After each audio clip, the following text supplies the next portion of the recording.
All right, so this is probably the good place to start, is when you buy your CRF 450RL, you get certain things with it. And this is assuming you've bought it new from the dealer.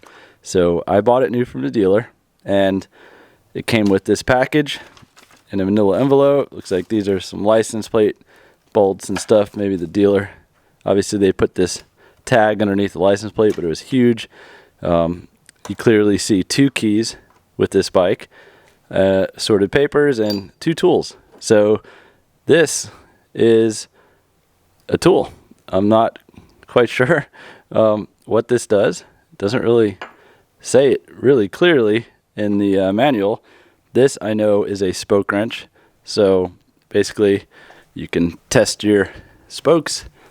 This is a common method. That's a pretty cool sound. Sounds like Squid Games. But so anyways, this is the right size to tighten up your spokes. That's kind of cool that they put that in there. Kind of wonder if the spokes need tightened a lot. Don't know, but it's nice to have that. It looks like there's 2 different sizes, 6.4, 5.9. Let me see for sure if that is the case. Yep, looks like the bigger size is for the rear. So 6.4 for the rear, 5.9 for the front. And of course you get these things, tips and practice guide for the off-highway motorcyclist. This is kind of cool. It's telling you like how to ride, basically. Pretty interesting. Kind of some riding tips. And oh, that's kind of neat. It's a really nice little book telling you about the basics of motorcycling and taking care of it. If this is your first ever motorcycle, you're gonna have some fun. It's a really powerful motorcycle for your first one. This guy's obviously on like a trail bike. I don't know which one, but a CRF trail bike. It's pretty easy to ride. This dude is on a sport bike. So this is more of the same thing, but for road riding. So this is road riding, motorcycle tips, and off-road riding tips.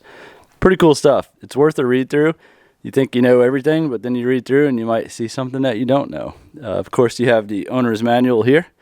This is all of the information regarding the bike. I read this, or pretty much browsed it, see if anything stuck out that I might not have known. Also an interesting read. It's where I got some of the information on the bike and the walkthrough for it. It's also where I got some information on the bike for the walkthrough. So you can browse through this and might be surprised with some of the stuff you don't know about. Always a good read. I always read these things when I get something new. Okay, so over here is the real interesting thing. This is an off-road handbook. So what is this telling me? How to ride again? No. In fact, this is a light version of a factory repair manual. So this is basically even telling you how to like take apart your forks. That's a pretty detailed job. So fork damper oil change, front wheel installation, just some procedures, fork tube oil filling, some really interesting stuff. I have the factory manuals for some of my other bikes, and they get down into the engine and stuff. This doesn't seem like it gets to the engine, but right there, they got the clutch cover off. So they're looking in the clutch right there. Yeah, so they're getting pretty deep in here. So this is a really, really cool thing that Honda included with this bike is, well, actually, they do get down into the engine.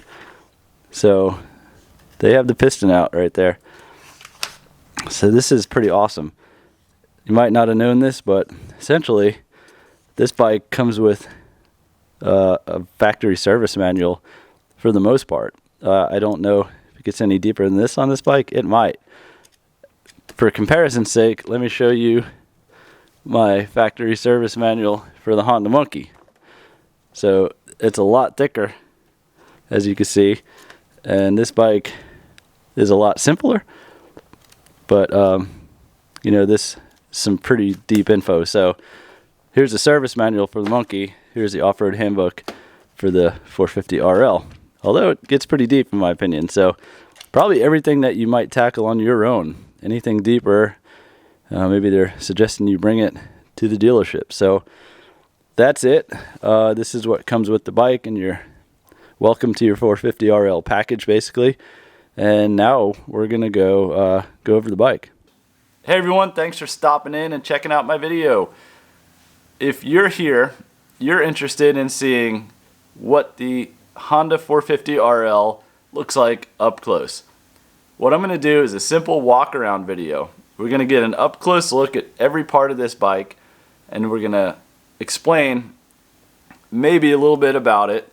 I'm not an expert in the bike yet, but consider me like yourself that is looking at this bike and wants to go to the dealer to check it out up close and personal, but doesn't want to deal with the salesman maybe. Although I love my salesman at Central Florida Power Sports where I got this bike. They let me do anything I want there. I can check out a bike, do everything except take it home and try it out. So what I'm going to do is walk around and explain a little bit about the bike briefly. I'm not going to get too detailed on anything, just give you guys an up close and pretty detailed view of the bike without actually being next to the bike, if that makes sense. So let's check it out. I'm really happy to show you this bike that I just got a few weeks ago, and it's pretty awesome. So let's check it out. Okay, so here we are, 2022 Honda 450RL, CRF450RL actually. As you can see on the graphics right here, maybe this is a good place to start. You might not know, these are not stickers.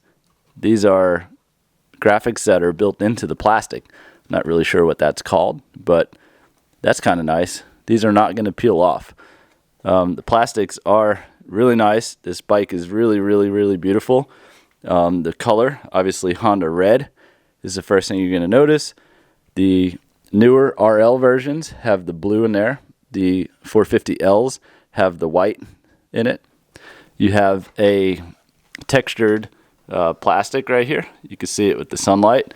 It's kind of cool looking. It's got a racy look to it. And as you see here, the RLs also have hand guards. These are OEM. They come factory. And then we're looking at the headlight here. It's kind of a smoked glass look. It does not have the number plate sticker on it. It's kind of open for your version of graphics and what you might want to put up there, if anything.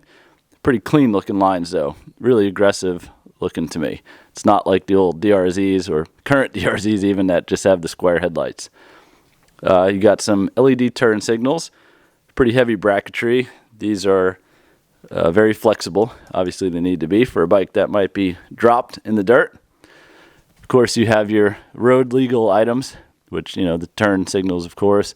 Also the reflectors. These are things that are safety items that the Department of Transportation, I imagine, requires. And we're going to move back here to other DOT items. You have your rear turn signals. These are the same as the front, pretty flexible. You have your rear brake light. And we're looking at right here a really strong, the strongest, if I might add, license plate setup on this bike. So this is a very stout piece of aluminum here, and this holds your license plate on. You got some reflectors there. I've jumped this bike a little bit already, and this thing is still on. So whatever they did to this rear fender assembly here, they built it pretty strong. However, this thing is so intrusive to me and so big that it is definitely one of the first things that I plan to get rid of. So well-built Honda, but definitely something that I'm going to slim down. Pretty standard style rear fender there, motocross style. No integrated lights in it like there were on some of the other dual sport Hondas. Your seat cover here, it's kind of like a textured sort of feel to it. It's not smooth or slippery. The seat is pretty stiff. It's not soft like a road-going motorcycle would be. It's more of a dirt bike or race seat, which I kind of like. However, I do really like the look of those new Honda 450 Anniversary Edition with the blue seats. So definitely something that I'm going to upgrade, although I do like this seat. Okay, so moving up here towards the controls, you can see I already have a Thrill Seeker's bar bag on here.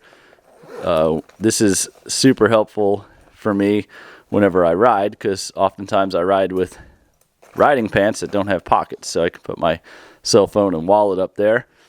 But this bike does come with a Renthal bar from the factory. I don't know what the bend is on it. I don't know if it really says. It's probably not an off-the-shelf bend. It's probably made specifically for this bike.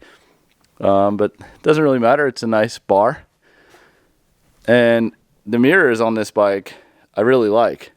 They're really sporty-looking mirrors.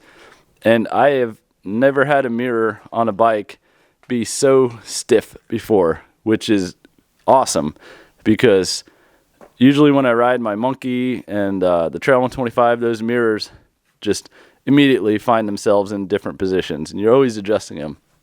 These mirrors, though, it seems, are super stiff, and once you set them, unless you hit something, they're not coming loose.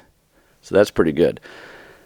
And now we're looking at the display up here. Of course, turn your key on, and it's a nice white background display. It's got a neutral indicator and fuel indicator and some other lights. You can cycle through the display here to change the trip, A and B trip, the miles per gallon, the average miles per gallon. I'm not doing too good there at 32.8. A and B, and how many gallons are been used, I believe. So it's 1.1 gallons used on trip A. No difference there. So back to the total miles. And you also have the time, which is not correct right now, but pretty nice feature. And here we get a look at these LED lights. So LED turn signals and a really, really nice LED headlight. I've tried this out at night, and it's pretty bright, although it casts a really rectangular shaped spot. And then, of course, over here is how you control the light: high beam, low beam. And I like this feature where you can push down, and that's a flash. So like a flash to pass, or if you need to flash somebody, it says pass right on it. So that's pretty cool. Over here you have the horn. It's really loud. That's good. Over here you have your turn signals. There's left, there's right. Push down to cancel. And you have, obviously this bike is a manual transmission, so you have your clutch here. Your grips, standard motocross style grips. Moving over, we have the start area here. This is accessories off, basically, or this is engine off. I always control it with the key. I always leave this on, and then I just control it with the key. So basically, if you want it all off, that turns your accessories on, arms the bike, it's ready. Then push that down to arm the fuel ignition, and then you push this to start it, and she's fired. And you can turn it off with this, but I usually just turn it off with the key and then leave that armed. And over here, of course, you have the throttle. Nothing really to note there. And your front brake lever. The levers are actually kind of short already. I really like the feel of them. Typically, levers tend to be overly long in some experiences on bikes. So anything else on the top, basically you got your fuel cap here, the vent hose. I do find it nice that this fuel cap vent hose rotates. It doesn't twist the hose too badly. And it has a locking feature there, just like on your car. That was pretty nice to see. And while we're up here, we're looking at the exhaust. This exhaust pipe is fairly massive, and that is because there is a catalytic converter built into it. So along with the emissions that needs to go into this bike, that requires a catalytic converter. So we have a very heavy exhaust system as a result of that. So that's a popular upgrade for people that have these bikes, is to ditch that really heavy exhaust system and help lighten the bike up a bit. Other interesting things to note while we're still at the top. These Hondas have a titanium fuel tank. That's pretty trick.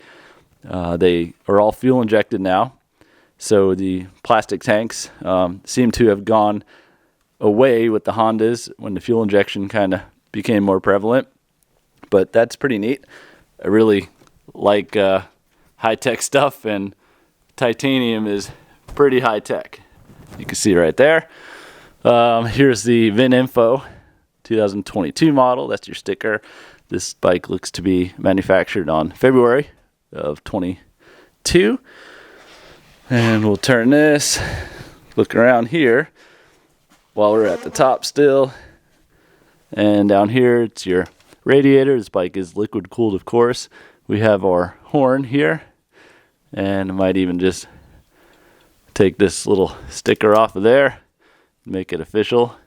She's no longer new because I just ripped that sticker off. There's quite a bit of stuff going on behind the headlight. A lot of the electronics and relays and stuff there for the lights. It's pretty common.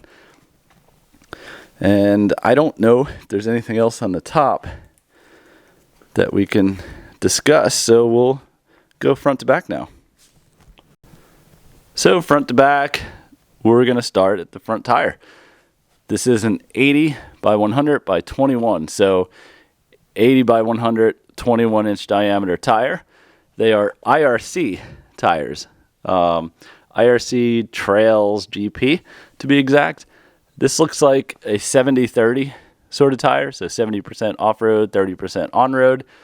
It is pretty decent off-road tire. It just doesn't have deep knobs on it, so it's going to be something you want to change out if you primarily ride off-road. As you can see, I have my fair share of sugar sand already on there, so these will be something I change out as I ride primarily off-road. And then we're looking at the Showa forks here.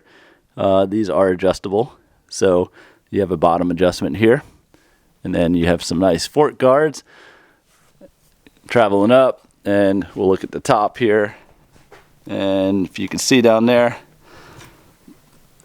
that's the top of the fork, and it has a hard soft adjustment there for the valving, so that's pretty neat. The shocks have some adjustability. And moving back, it's worth looking at the brake here. We'll move to the other side, and you see it has a brake disc guard a la 90s motocross style, which is kind of nice. Nothing wrong with the little extra protection for your brake system. All right, so we will peel off towards the right side of the bike, the throttle side of the bike, because that's where my best lighting is. And we'll start looking at the motor, but we'll start here with the cooling system. So this is the right side radiator. There is a radiator cap right there. And down here, you'll most notice the skid plate, factory plastic skid plate. It's got the twin spar aluminum frame, just like its race bike brother. And I think this is basically the same framed bike as the Honda CRF450X off-road racing bike. So most closely related to that. And here's where things get more intricate. So here you have a thermostat housing. This bike does have emissions, and one of the things that helps with emissions control is making sure the bike isn't running too rich when you first start it up. So if you know anything about cooling systems, they hold the coolant flow until the bike reaches a certain temperature. So the thermostat in here will stay closed until a certain temperature is reached, and then it'll open and allow the coolant to cool the motor. So there's a lot of theory and a lot of science behind all that. I won't get into it. We have a pretty nice exhaust guard here, although exhaust pipes are often changed. And down here, you have, looks like probably the water pump. This goes to the radiator. And if I'm wrong on any of this, don't be too harsh on me. I just got this bike, and this is the first run through I'm doing with it. I went through and checked everything out the best I could. but obviously I'm going to get some stuff wrong. So let me know what I got wrong in the comments. Up here you see the Unicam single overhead cam motor, 449 cc's. That is tucked in there quite nicely. You see the spark plug boot is way back there, the red top on it. So if you need to check your spark plug, that's going to be an interesting little task. However, there's been bikes that have been worse. My Kawasaki, I think I had to take the fuel tank off to look at the spark plug. So not too worried about that. And we have a plastic engine cover over here. This is the clutch side. So that's plastic, and it's kind of hiding the brake switch there. This is the rear brake pedal, obviously. And that actuates the brake right there. Old same style hydraulic rear brake as you'd see on any bike of the modern era. And moving back, the foot pegs. These are actually really nice foot pegs. They're not overdone. They're nice and slim, not too crazy, and they grip pretty well on all the shoes that I've ridden with so far, motocross boots included. Now we move back to the swing arm area, and you see the lower suspension link down here. Sometimes these are popular upgrades to lower the bike. However, I do not need to lower it. I'm tall enough at 6'1". And we see the rear shock peeking through back there. I don't think there's anything super special about the rear shock, and it's probably something that I'm going to end up upgrading as I make the bike a little bit better suited for track and trails. We see something right up here. It's probably the lower side of the air box where the air filter is.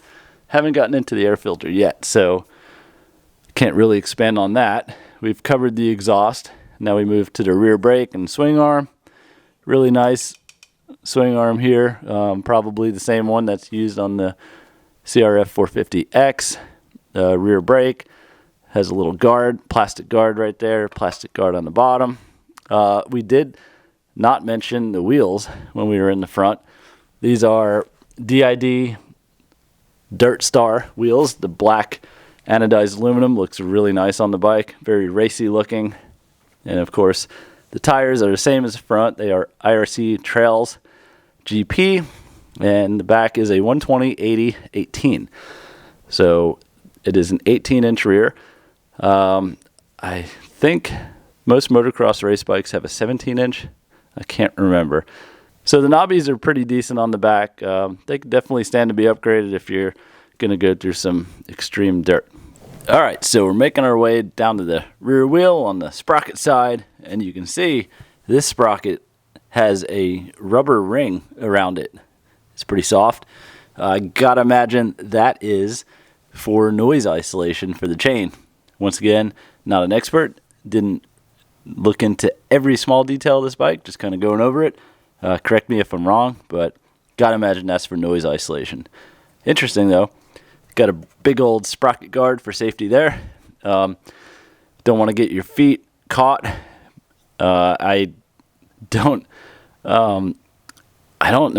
I gotta imagine that some people will probably put some passengers on this bike, but that's probably a nice thing to have on there if you think you're gonna carry somebody on the back, which this bike is definitely not designed for. I'm surprised that I don't see a sticker saying, oh yeah, right there, no passengers. So yeah, so don't carry passengers, but if you do, their feet will probably be okay. Pretty standard looking chain guard down there. We have obviously the standard chain guards and sliders up there. Nothing's super exotic on this bike.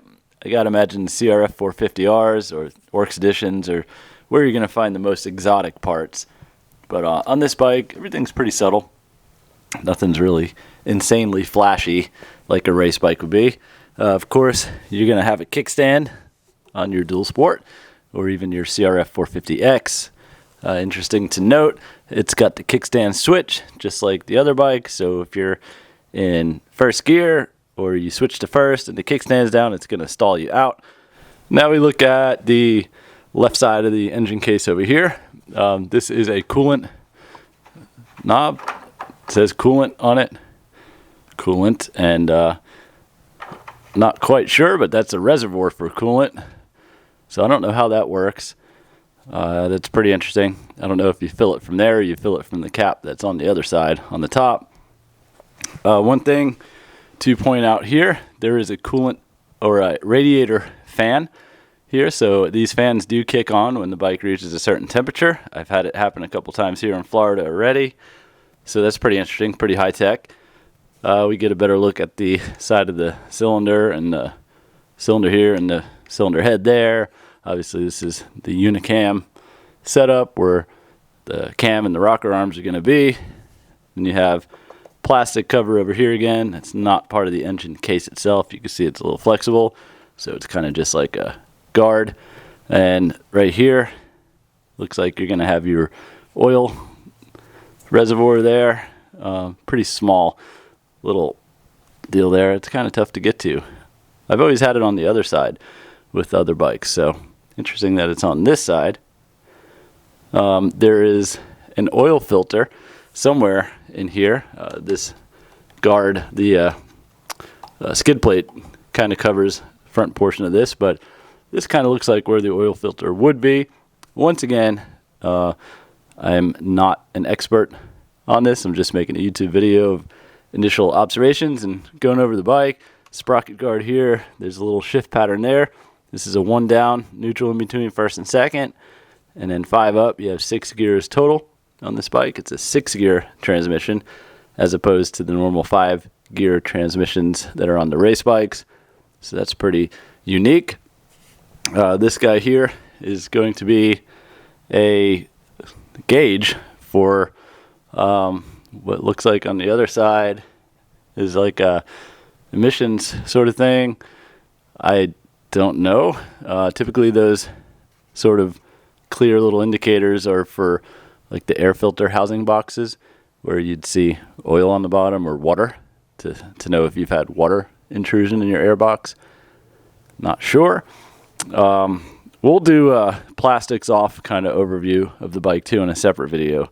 It's a little bit too much content for one video. So rounding around the end here, I don't really see much more. This stuff in here is going to be emissions sort of equipment. That's like probably a charcoal canister for your fuel vapor. If you look up here, one thing that's to note in there, if you see it, that yellow knob, that is the idle or the fast idle valve. Let's see. It's a choke. So if your bike is having a little bit trouble starting and it's not wanting to idle right, that's basically a choke. That's a pretty cool little thing for a fuel injected bike. It actually has the same symbol as a choke. So they call it a fast idle knob in the manual. I don't know why they didn't call it a choke. Anybody that's been in motorcycling or knows motorcycles knows that is a choke. So that is definitely a pretty cool feature on this bike, is that it's got a choke. Now that choke is definitely not easy to get to. I have to kind of use 2 fingers and go up there. So I don't know. I guess you can reach down when you're on the bike and feel for it. Anyways, nice feature to have. You have a lot of assorted electronics in here.